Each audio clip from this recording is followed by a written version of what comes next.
Dan, Rocket, and Susanna present Little News Ears. Hey you! Are you 4? I am, and my name's Bram, and I'm 4! And I'm Jake, Bram's dad, but some people call me BoxerBlu. Blah! And here is the news. Dad? Yeah? Well, why is there, weird stuff in our cabinets all of a sudden? What do you mean? Well, for example, I just saw, it looks like an ashtray that has, the snap, crackle, and pop, or whatever they're called from Rice Krispie Treats. I have no... it's probably that lady we invited. Oh, that's right. Okay, yeah, that's right. What is she doing right now?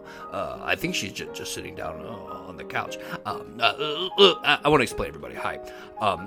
Today is November 28th. It's Thanksgiving. In fact, it's my favorite holiday of the year. I love all the turkey and all the stuffing and everything.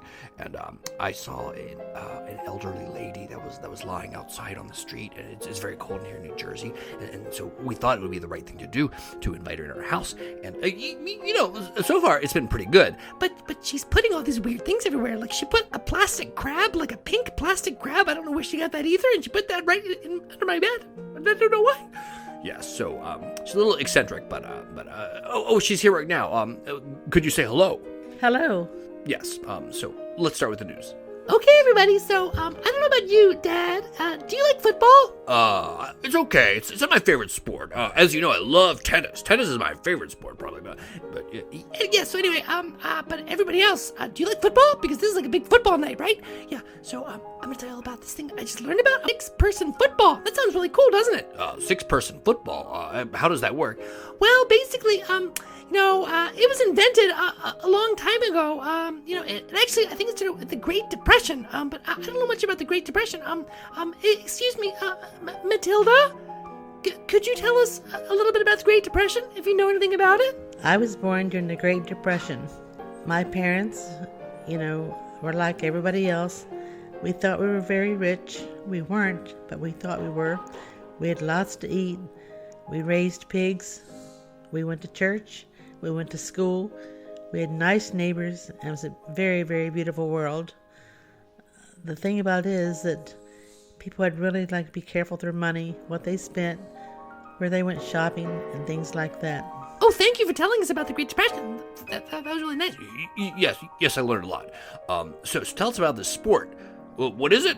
Oh, so it's called like 6-person football, and some people call it like it's almost like basketball on grass. But it started in Nebraska during the Great Depression. In Chester, Nebraska, actually. It's a 40-minute long game, and basically it was kind of invented because they don't really have enough people there. Oh, I see. Like in rural areas, there aren't so many people. Is that your point? Yes, exactly. Douche. Our next story is pretty cool. It's also something that I stumbled upon by reading the New York Times, by the way. But it's all about this psychologist. His name is Clive Wynne, and it's pretty interesting. In Zoosania, as you know, animals are basically intertwined with humans, right? It's like we're half humans already. I'm driving my car and I'm singing my song and stuff. And I'm a dog, so that doesn't exist here in Earth 2019, right? Okay. Anyway, so most scientists, they believe that dogs, like regular dogs, they're not really like humans, right? Like they either man's best friend or very loyal because they're very social animals. Like they know how to how to make friends and things like that. So there's a psychologist at Arizona State University. His name is Clive Wynne, and basically what he finds different than a lot of other scientists out there is he thinks that dogs can fall in love. Ooh, I want to say falling in love. Man, it's been a long time. I gotta tell you, it's been a long time. Dad, let's keep it on track here, okay? Oh yes. So anyway, basically, that's all I want to say is that there's this big book out right now. If you want to check out his book, he believes, this man Clive Wynne, he has evidence to support it, that dogs can fall in love. We have empathy, and please love us. Douche. You know, like the Trump Towers. Remember they were broken into not so long ago, like maybe a month or two ago? Yes. Well, the Royal Palace in the Grün Gewölbe, it's like the Green Vault or something like that. There were like, I don't know, 2,000 objects or more that were stolen. Oh my gosh, that's so terrible. What kinds of things? Oh, there were diamonds and rubies and sapphires. There were like 3 sets of royal jewels, and then they all came from August the Strong. August the Strong? Who's that? Oh, he used to be the ruler in the 18th century. When is the 18th century? Oh, here's the trick. You always subtract one number so you get like the idea of the year. So, you know, if it's the 18th century, we're talking about the 1700s. Oh, that's a really good trick. Yes.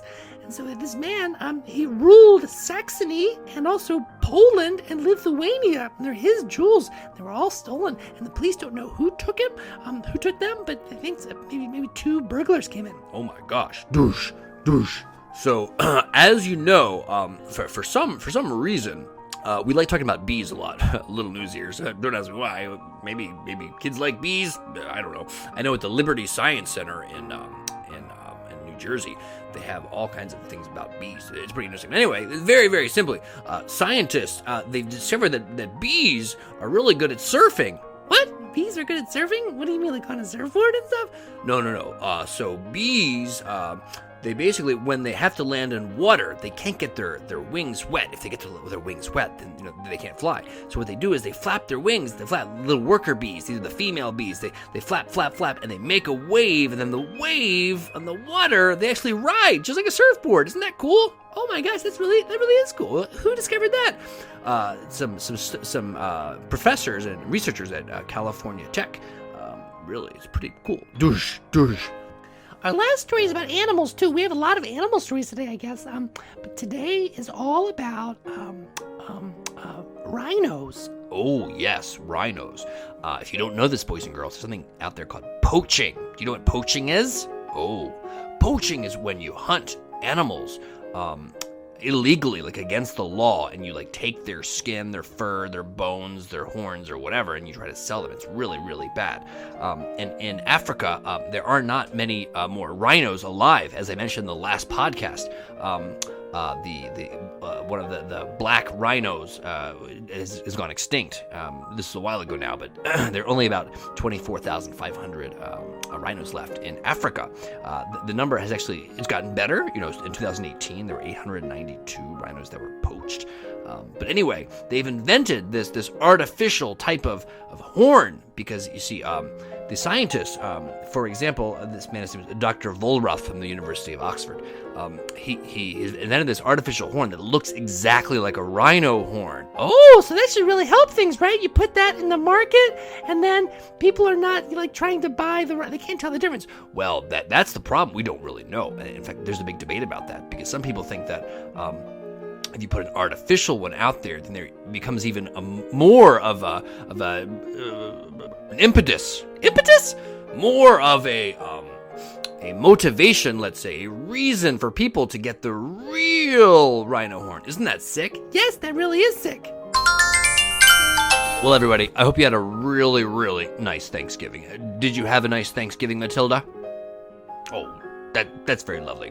I want to tell you something, 2 things. Number 1, I call my dad and me the Mint Boys. This isn't really interesting, is it? Yes, we're the Mint Boys because we both like mint chip ice cream. Oh, okay. And second thing, I thought of a new sport. We went bowling the other day, and then we went roller skating the next day. And so I invented a sport called bowler skating. Doesn't that sound cool? Yes, it sounds really cool. Let's talk about that together. Okay, Matilda, is there anything else that you would like to share on this Thanksgiving evening? Thank you so very much for letting me have Thanksgiving in your home with your lovely family. You're welcome, and thank you for coming.